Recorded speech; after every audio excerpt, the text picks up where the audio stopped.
రక్షకుని జన్మస్థలమా యూదయా బెత్లెహేమా, రక్షకుని జన్మస్థలమా యూదయా బెత్లెహేమా.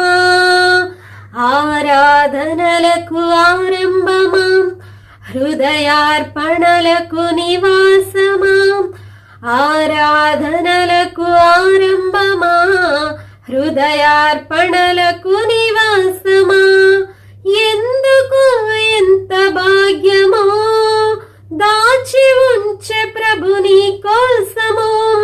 ఎందుకు ఎంత భాగ్యమో దాచి ఉంచే ప్రభుని కోసము. స్తుతియు మహిమ ప్రభావము ఎల్ల వేళల ప్రభుకే చిందును. స్తుతియు మహిమ ప్రభావము ఎల్ల వేళల ప్రభుకే చిందును. రక్షకుని జన్మస్థలమా